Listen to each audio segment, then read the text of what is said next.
Hey guys. Welcome to episode 3 of Protect Your Peace podcast. How are we all doing today? How are you doing? Me? Well, I'm doing good. Today I woke up, I got 7 hours of sleep. I had my matcha in the morning. It was really good. I don't know. I feel like fine. Like I feel a little. You feel fine. A little. We're on spring break now. Yes. So Veronica's feeling a little bored. Yeah. Veronica's very go.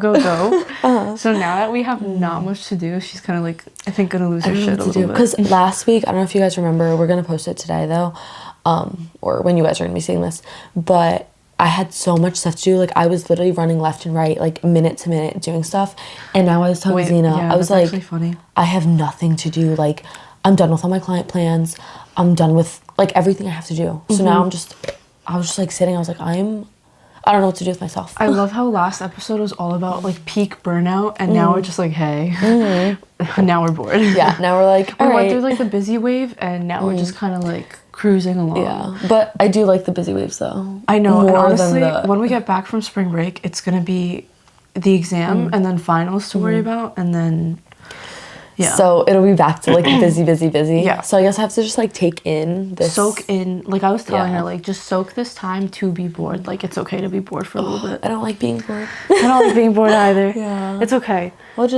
We'll see how it goes. Then we'll reflect back like next week. But yeah, I'm gonna take more walks, do some like stuff for myself, I guess you could say. Yeah. Just like little de-stress. self-care, kind of like reflect, be with your mind, stuff like that. Exactly. Yeah. We'll see how it goes. Okay. So for today's podcast episode, we're getting a little deep with like our experiences growing up, what it was like with our families, kind of like our career paths, and how we're not exactly following the traditional route. So we're gonna dive right in. So who wants to go first? Okay, tell me, you were the one who brought it up to me in the first did, place. So yeah. tell me about growing up and your parents' parenting styles. Okay. Wow. I feel like I have to like start talking about it. I feel like I'm not I into know. it yet. All right. So I grew up with obviously both my parents. I come from a large family. The cat's crying. Yeah. If you hear Simba, I'm sorry. He wants to come into my room. But yeah, so I grew up with 7 siblings. So there's 8 of us. My parents are from Poland and they moved here. So growing up, again, I had like a very large family. It was kind of just like that, like we had to share everything and just like we had a good life growing up. Like we didn't have to struggle really. And we were very fortunate for what our parents gave us. But growing up, they were very strict, especially my mom. Like she was like so against alcohol because like, you know, like in the family, there was like a history of like alcoholics and stuff like that. So like just having that like kind of like had a bad impact on her. Wait, now that you're saying this, right ahead. I'm sorry, but I'm realizing we're gonna have very like contrasty experiences. Okay, keep going. So yeah, so she was just very against alcohol. My dad too, like they would not let us touch a sip of alcohol, which like I had no intention of doing that. Like I didn't want to when I was younger, but when I was in high school, so growing up, I lived in 2 towns, Bayonne. Oh, maybe I shouldn't share this on the internet. Anyways, and then I moved to a different town. So in the first town, my whole life was cheer. I just cheered, went to school, ate, whatever. And that was like my life. So it was kind of boring. It was kind of just like the athlete and just whatever. But then moving to my next town, I really came out of my shell and like, I don't know, like just my friends, like I Party girl city. Yes, it was basically party girl city. And we would drink so much and I would literally try to hide it from my parents. Because again, like Do your parents know now that you were like that? No. Well, I don't know. We'll get to it. Okay. But so I like, what's it called? I'm like forgetting I'm like out of it today. But so essentially like, I tried to hide drinking because I didn't think it would be okay to tell my parents because they would freaking kill me. So I was like always trying to like sneak around there. I would always sneak out of the house. I was that type of person. Like I always come back later than when I was supposed to, sneak out of the house, like just do things behind their back. And I just remember this one time, the first time I got caught drinking alcohol, I was leaving to go to my ex-boyfriend's and we weren't even dating at the point. This is before we started dating. I had a backpack. It was like a tiny backpack stuffed with shit in there. And my mom was like, what is that? And I was like, my clothes. She goes, no, it's not. Open it. Oh my God. She was screaming at me. Like literally just like head on, just like, what is this? Like you're going to ruin your life. Like you're going to be addicted to this. All this shit. And I was like, no, I'm not. Anyways, so that was just kind of like, I was like, oh my God, like I can't tell them anything. So So she took with the alcohol. She let me like go, but like obviously I couldn't drink. And then another instance was New Year's Eve. I was literally like, my mom like didn't know the plan, and I was going to my friend's house, but she was very like, just like confused as to what was going on, because I was going to one friend's house, which your mom was confused? Yeah, and my dad too. Okay. So I was going to one friend's house that I would go there, we were gonna drink, and then go to a different party and like go drink there and stuff like that. But they were so confused as to why they were driving me here, and I was like gonna end up somewhere else, and they had my location. So they were just so freaking confused. And then she called me, and I was just freaking out because I was not where I said I was gonna be. But yeah, they were basically just like screaming at me, like out of love, but like I was just like, I was drunk. I was just like, oh my god, like what's wrong with you, like all this stuff.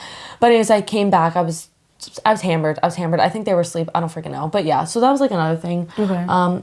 Also, another thing is like with boys, I'm like jumping around, but with boys, I like would not tell my parents each time I hung out with a boy either, because like I was scared of like what they're gonna be like. No, like don't hang out with them. Wait, But, like, no, we have very different experiences. I was never open with them. Like it was just scary for me to like talk to them about boys, and like that's why I'd always sneak out. So like this is another funny ass story.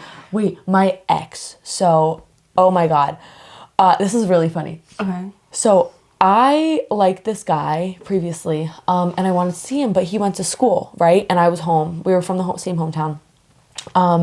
And he was at school, but I was like, no, I want to come see you. And he was like, all right, then come. And I was like, okay.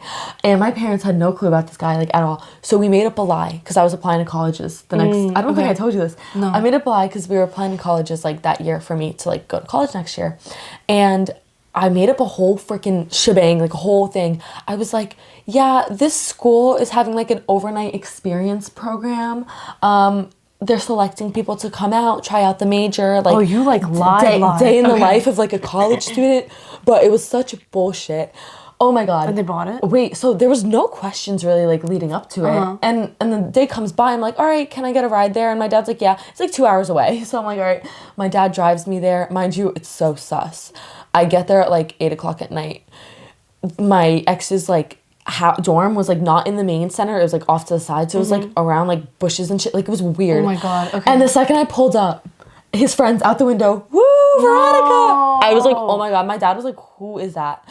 Oh my god. So my ex walks out, and my dad's like, hi. He was like, are you gonna take care of her? And he's like, yeah. And then it was like fine, right? I walk in and I think I'm good. My dad calls me, oh, you forgot to take your money, because he gave me some money for like food. And I was like, oh shit, okay. I go out there, I get the money, come back. And then my mom starts blowing up my phone. She's like, where the fuck are you? I need an email confirming this. I need a name, I need a number. I need all this shit. And I was like, oh my god, they're gonna kill me. Like, holy shit. So my ex's friends were obviously with him at the dorm. And then there was also like their friends, like the other friend's friend from like Montclair was coming to visit. This guy, Miguel, he's not gonna be listening to this, like he is the GOAT. He was like, I got you. Took one of the guys, Sam, I don't know Sam's email address, he was a student, took that one. So if she were to email back, he set up a whole thing. Yeah. So if she were to email back, she wouldn't get a response from like the admissions. Okay. So we used the kid's email address, right? We copy and paste an original like college thing with like the headline and everything. We have like a whole script, like itinerary, like it looked so dead ass. It was I need to show you, like it was so like official. It looked so official. Okay. So my mom's like blowing up my phone. I'm like, wait 1 second, it's sending. I send it. All of a sudden I send it. Nothing. Calm. She calmed down. I was like, all right, good. So yeah. So anyways, that whole thing happened. And my dad picked me up the next day. They're like, oh my god, how was it? And I just fucking lied my ass off. I was like, yeah, like this happened, that happened. And then when we started dating, he came to my house and my dad goes, I know him. He was at he was there, and I was like, ha. Anyways, that's but yeah, so that kind of ties back into like how I would always like go behind their backs and stuff like that. So that was like with the drinking and then boys, and then another one was also with the boys. Like I won't introduce my parents to a guy unless I'm actually dating them, because like why would I like yeah. Anyways, that's another whole can of worms. But the third thing is with like drugs. Not really drugs. I never did drugs, but I remember in my old town, everyone used to hit Juuls. Do you know what a Juul is? bro, obsessed. And I was like, oh, I need to be cool. Bro, I literally bought one off my friend for like $30. I would take one hit, not even inhale it, and just like try to puff it out of just to make it look like yes, okay. Yes. And like, dude, it was so stupid. So I never really like did it. I did it like maybe like once a day for like 3 days, and I was like, this is so pointless. And then I moved, and I had all these pods, all the jewel pods in my freaking desk. Oh my God. Mind you, but I never used them. Like, it was just sitting there. My mom finds them. She was livid, because I think that's the day then she found out about like the drinking.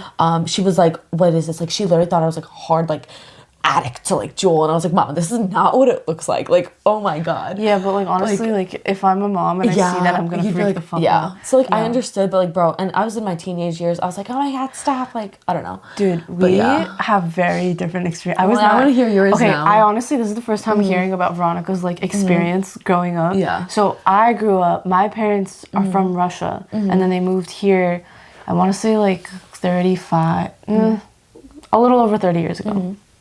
So I was born and raised here, and I grew up with just me and my older brother. He's like 13 years older than me, so we've got a big age gap. And my parents raised me especially very loosely when it came to like rules, which is like it always shocks people, because like I come from like a Russian family. But when it came to drinking, like my dad would have me taste alcohol growing up, so that because they would explain it to me when they were having me taste it. If I was curious, they were like, we want you to know what it is, so that like you know what you're doing if you do go out. So their kind of approach to parenting was very like, back to that, not to cut you off, that's kind of how I want to grow up with my kids. I was like, gonna get into that with you. Yeah.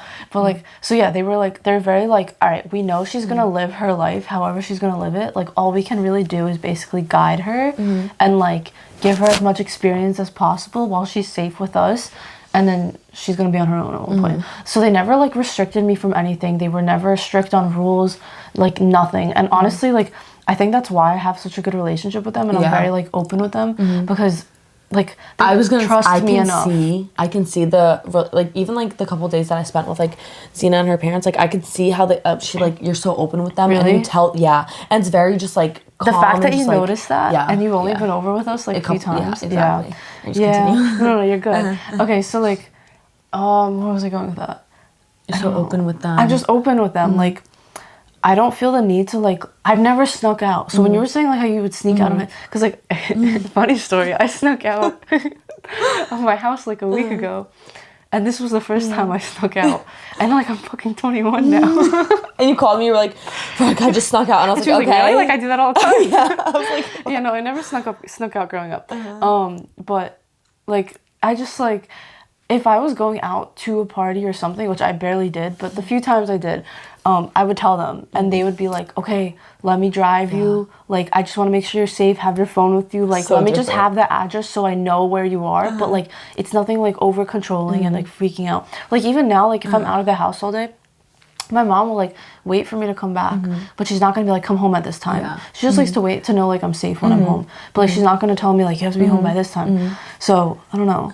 Do you think your parents grew up like that? No, they grew up not like that. So maybe because they grew up so strict, I think they were like, wait, we were unhinged, let's make sure that they know that they're safe. But honestly, like I think because they raised me like that, I don't have this need to like rebel. Like I'm a good kid. Like I don't do stupid stuff. Like I'm pretty like responsible. But like I know, like I feel like if they did restrict me, then I'd have that itch to like want to break the rules and stuff. But I don't. But I always like reflect, and I'm like, when I'm a parent, I want to be like how my parents raised me. But sometimes I'm like, how are they so relaxed with me about going out? And they're probably like so scared. Like, I feel like I wouldn't even. But they be trusted that you because they saw how you were. Yeah, you know what I mean. Yeah. That kind of goes back to like, for me, for example, like, you know how like you guys have such a good relationship with each other. When I went to college, this was like the first time I was like unhinged. Like I don't have to tell my parents where I'm going. Like that's kind of why I liked kind of being away. Yeah, our college experience is also different too. Yeah, so like when I went to college, I was obviously like away from my family. The first couple weeks was kind of hard. Not gonna lie, I was kind of like, I hate this shit. But then I like got used to it. I would go out. I was like a party girl. I was so social, dude. I would like, and I would drink my first 2 years, and then I kind of just like, I was more into bodybuilding, so I stopped, but that's a whole different thing. But yeah, so like I would just go out, like do what I wanted to do. Like I didn't have to report to anybody. Like I just felt so like I don't know, just, like, thing. Yeah. And like honestly, like I'm not stupid. Like I'm very like I'm very responsible, and I won't do things that'll get me into like trouble or like get me to be like injured, I guess, or in danger. And then my parents, I think they realized that they could start trusting me more. And then once that trust was built, and once like, I don't know, like once we kind of built that and they realized that I was fine and I didn't need them to be like, don't do this, don't do that. They were like, all right. So then they kind of just like let me kind of do my thing. And now we're like so close, and I like tell my mom everything. Like my dad's still kind of like, just like there. But like now my mom is like a lot more like chill. And now this leads into my other siblings. Like they were so strict with like us two. Every other little sibling is like a little bit less strict. I was about to say, because like it's the same thing with me and my brother. Like I know when they raised my brother, they were really strict with him, and then like they had 13 years to like change stuff up. But like I think like one thing, I think it was you I said this to, but I don't remember how like it's our parents' first time being parents too. Yeah, like we see parents as like these fully experienced people that know everything, and like we really look up to them. But then sometimes we like have to sit back and be like, hold on, this is their first time. Like this is their only life too that they're living. This is their first time going through this. Like we're not gonna know what we're doing when we start out. So I feel like I feel like also like with the older kids is usually where like they're more stricter because like it's their first time. It's their first time, and they don't want to mess it up. So they want to they like probably tell have that them, pressure. Yeah. And then they start figuring out. But then also like I don't know. If but it's you're older in your family. I'm younger. I'm the baby in the family. So you got kind of the other side of the stick. I got the first end of the stick. But also like I don't know if I want to say this, but like it's like some of my other siblings, they kind of like I don't know. They kind of like think that they were raised bad, but they weren't. Like my parents gave like, dude, we did not grow up like bad at all. Like they would give us like and like not anything we wanted. I don't want to sound like that because like again like my dad works so hard and like but they provided for you. They literally we didn't have to struggle money wise because they provided for everything. So it's like when I see my siblings being like ungrateful, I'm just like, bro, like calm down. Like literally like you have so many people struggle out there, and like you did not have to deal with any of that. How old are these siblings that you're talking about? So the oldest is 2 years older than me, so he's 20. He's turning right now he's 23. He's turning 24 in a couple months in September. I'm turning 22 in 2 weeks. Yay. We're gonna talk about that in a couple episodes. And then the others we're like 2 years apart. So like 19, 17. Oh wow, everyone's like and then chopping down and then 2 it's years. like 14, and then it's like I think 10. the younger ones that aren't and then the youngest is like 2. Yeah, I think the younger ones that aren't grateful like just need they to also haven't had like mature. Yes, and then they will kind of reflect in it because like a lot of I think they also just have built up resentment, and I think they need to go to therapy. Oh, okay. Well, no, just the one. Sorry if you're listening to this. It's fine, but therapy's like, good. I think like they just need to become more self-aware and just like realize like I don't know like they haven't been through like the life experiences and like the self-awareness that they need to realize kind of like what they've been giving and everything. So yeah, it'll come with time. Hopefully. I mean, it came with me with time. I was such a bad like just ungrateful. I was just like that. And then like as I got older, I was just like, oh my god. Once you start getting older, you start kind of having a different outlook on life, and like reality starts hitting, and then you start becoming a lot more grateful for like what you have. Exactly. Yeah. Okay. Yeah. So the alcohol and drugs is so funny to me. It's so contrasting. And honestly, like my experience with drinking, like I never went through an intense phase of drinking. Like in my relationship with my ex, like they did get me into drinking more. But I personally like did not love it. And like now that I'm not in that relationship anymore, like I don't ever like really feel like drinking. Like I just like don't want to. Oh, and with the college experience, like I just want to go back to that. Like so you left home to go to school. And you lived out on your own. Yes. Whereas I stayed home and I've been commuting for the past 4 years. So like I'm 20 minutes away from school. I never like really like went out with friends. Like I never went through the partying phase. I never went through like any of those. So like for me, like I was just kind of very like calm and chill. And like, I don't know. I feel like with that kind of like I thought I was going to be missing out. But you weren't. Honestly, I'm fine. Like I have no regrets with how I did honestly, it. you didn't miss out. I mean, yes, I had fun my first couple of years. It was fun. Like, I don't regret it. But like now that I'm older, like I like this life that I'm living. That's like very like laid back and just like we're like well, we enjoy the lifestyles we're living. Yeah, I feel like if we weren't as into like fitness and everything, maybe we wouldn't be as satisfied. But like we're literally doing things that actively like fulfill us like mentally and physically and make us happy and are in line with what we want to do in the future. So like going into that, that's like a perfect transition actually. All right, so we mentioned this I think in the first episode, but we kind of touched on it, so we're gonna dive into it a little bit more.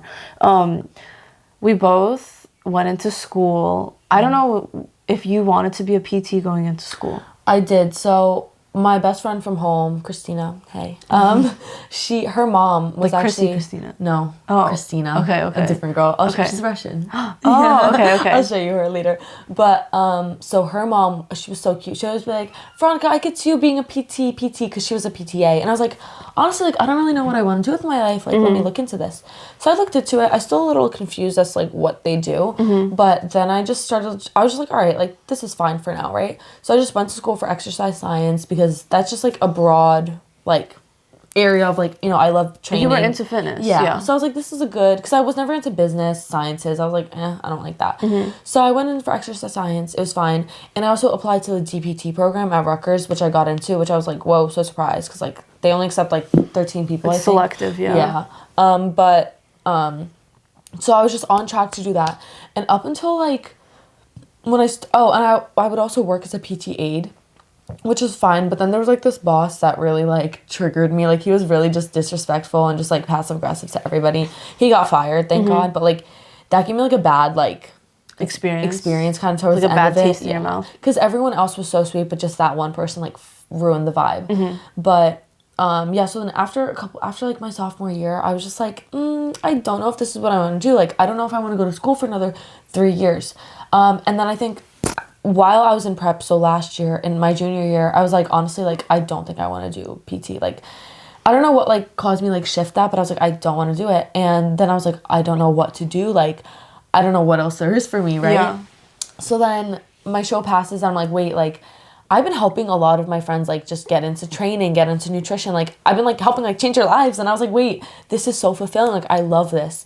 And I myself had like 2 online coaches before, and I'm still with one of them currently. And just everything they do, I align with, and like I want to be able to do that and provide for people that way. And it's so fulfilling for me. So I was like, honestly, like this is like, it's hard to start off. It is really hard. You have to like dig. You have to actually put in the work. But like once you're there, you're there. So I was like, all right, this is kind of what I want to do. And then after my show, I like launched that, and you know, it's been starting off good. And then I was also interning with Ray. He's like, he does body work for athletes and just like anyone really, like moms, anyone.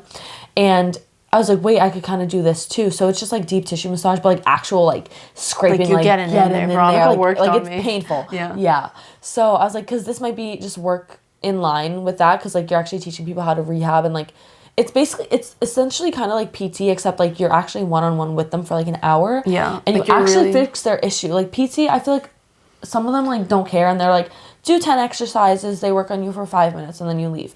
Like, I don't think that helps. So yeah. With the PT thing, there's definitely good PTs out there, but there's just, it's really hard because a lot of them run so kind of transactional corporate also style. The insurances is so big, and the insurance so thing, so it's very like by the book, kind of like follow the protocol, and sometimes it doesn't exactly work out with what the person needs. I feel like for me, I went into school, first of all, I started with a psych major. Now I'm a minor. I didn't even know that. Yeah, I started as a psych. Because Because when I first got into college, I wasn't really into fitness yet. I got into it during my freshman year. And then I kept like trying to figure out what I wanted to do. At first I thought I wanted to be a psychologist. I kept trying different classes. I couldn't figure out what my interests were. Then I started getting into fitness. So then I was like, all right, let me switch my major to exercise science. Still not knowing exactly what I wanted to do career-wise. I just knew I liked the fitness world and stuff. then I was bouncing back and forth between if I wanted to be a PT or if I wanted to be an OT or if I wanted to go to PA school. Then I briefly thought I wanted to go to medical school. But I was like, none of these are sitting right with me. I kind of thought I wanted to be like a surgeon after watching Grey's Anatomy stuff. Yeah. But that was like too much work. That's Anyways, funny. continue. No, but so nothing was sitting right nothing with was you? sitting right with me. Like everything like made sense. Like I was like, okay, yeah, PT makes sense to do. I'm exercise science major. OT makes sense. Medical school would make sense because like it's just like fascinating. It is fascinating. It's so hard. Like, but it's not even that. It's like and the hours. It's the hours. It's two things for me. It's one, I don't know why I have such a what's the word? Not repel. Resentment? Not resentment. Like resistance. Okay. I have so much resistance into committing into corporate kind of world. Like in my gut, I just cannot do it. Like the idea of like kind of being put in a box just like makes me lose my mind.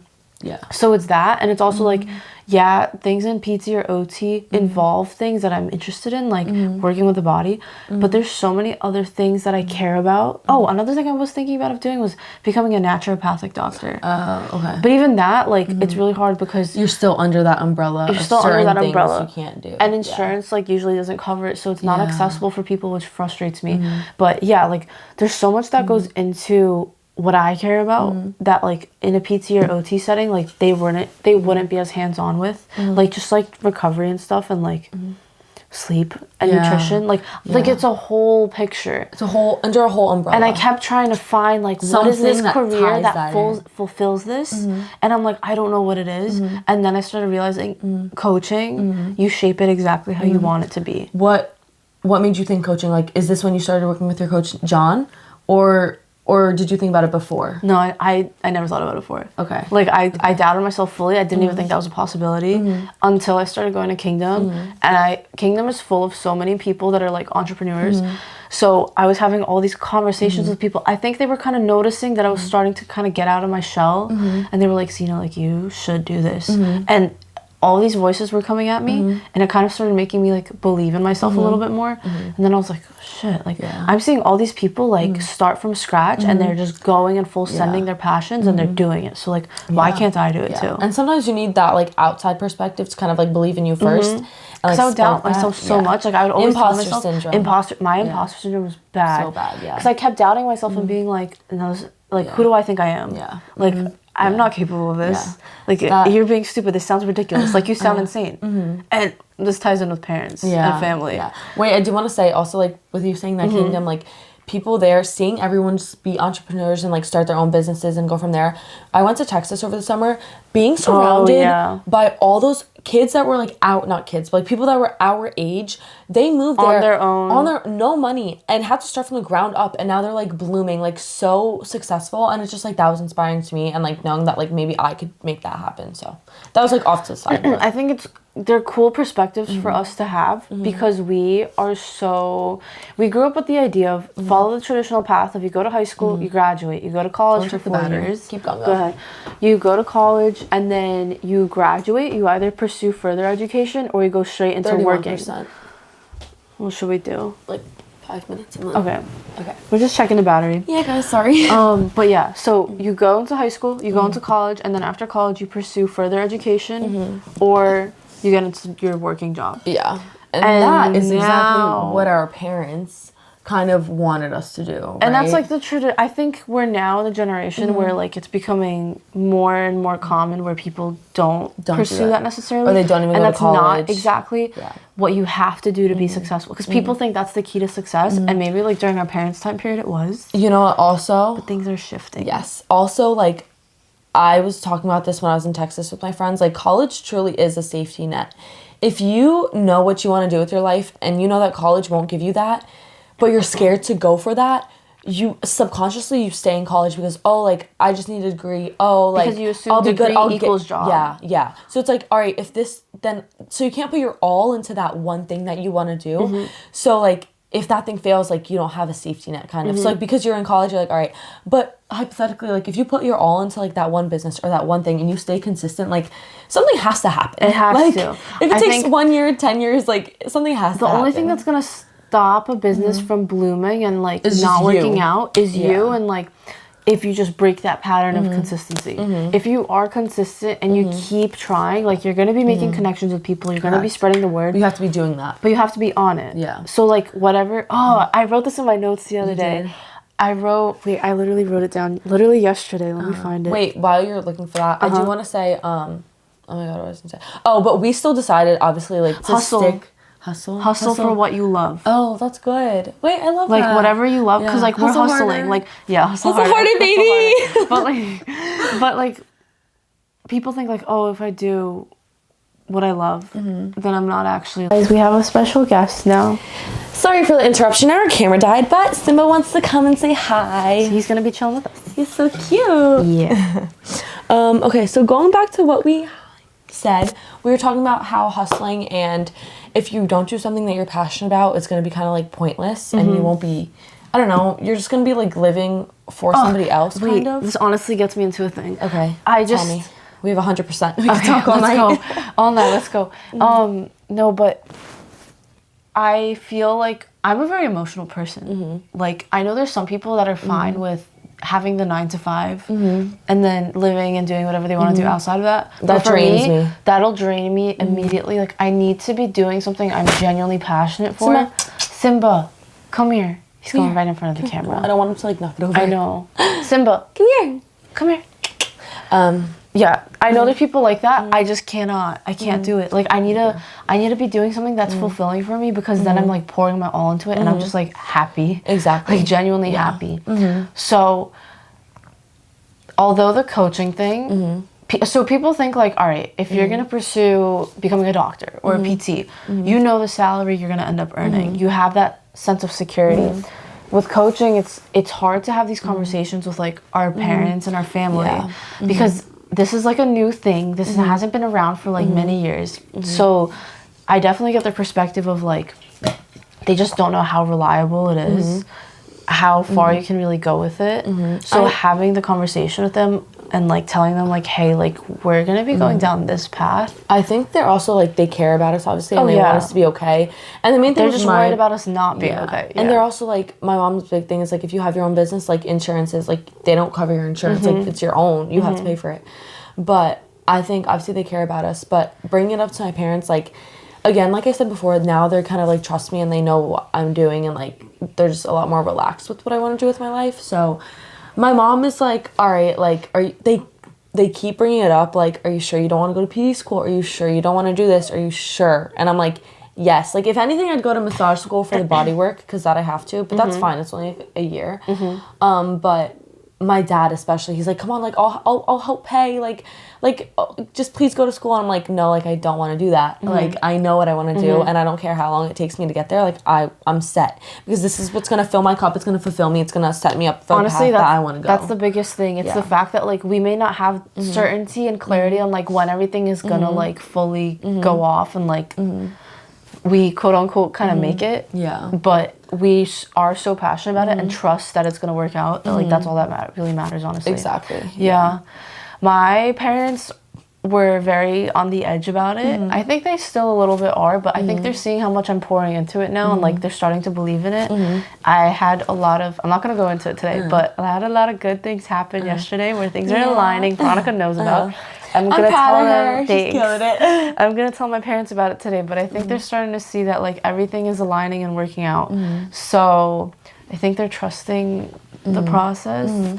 It's more about my extended family. It's really difficult to have this conversation with them, especially now that it's like time to graduate soon. All the questions are coming up of, so what are you doing now? What's next? Like, are you getting your master's next? Are you going for a doctorate? What are you doing? And I'm still open to the idea of that for like something exercise science related. But like right now, I'm just gonna take this year and see how far I can go. I agree. My extended family, they're always like, oh, like, what are you going to do? And it's like, I tell them I'm not going to school anymore, like, once I graduate. And they're like, what? They're like, are you sure? They're like, what even is that? Like, what you want to do? And I think they think, not that they think it's stupid, but it's not their traditional pathway. So it's just like, I don't, like, they just don't believe in it, I guess. And they're not going to believe in it unless you do it. So it's like, it's really up to you to do I understand that. their perspective because it does. We do like we might sound like a little out there and wild for thinking we can do this, but I don't think people are understanding the power of social media and technology right now and how far you can take businesses. And the fact that we have a lot of people, a lot of friends that literally all my friends have done this exact same thing, and they're all successful. So like, what's stopping us from doing that? You know, it's just all about how much we put into it. Exactly. Yeah. So basically, the gist of this whole episode Wait, that was good. It all flowed. Yeah, that was good. Do what you genuinely want to do. Don't follow anyone's like ideas and opinions. And honestly, the biggest thing that kind of helped me realize like I do want to do this coaching thing is I always say this, but we're all gonna die one day. We are. And we have this one life to live. So live it however the F you want to live it. Wow. I don't even have anything to like end with that. That was just like a mic drop. God damn. Oh my god. Like live your best life and just full send it. I literally don't have anything else to say. Okay, let's wrap it up then. That was good. All right, well, I hope you guys enjoyed that episode. That one was like a little bit of a deeper one. Yeah, it was. I really liked that. It was good. That was good. And you guys got to have a sense of like us and like our upbringing and how we are, why we are today. Where we are, why we are the way we are. Exactly. All right, with that being said, we do want to say you guys can watch us on... We should have said this in the beginning. We should have. You guys could watch us on YouTube, Protect Your Peace Podcast, so you could see us interact. And you can see Simba. Yes, exactly, playing with us. He's playing with Veronica's toes right now. He's chewing on her toes. He's chewing on my toes. Okay, yeah. Or you guys can watch us on Apple Podcasts. And also, you guys can follow us on Instagram. My Instagram is veronica.fitness. Mine is Zinah.fit. And you could also support us using our codes for me, Civil Regime and Aries Nutrition. Mine is code Zinah, just my name in all caps for 1UP Nutrition. Oh yeah, mine's code Veronica. I forgot to say. Yes. We love our supplements. Yeah, that's pretty much it. All right, okay, that's good. See you in episode 4. Bye guys. Protect your peace. Protect your peace. Bye.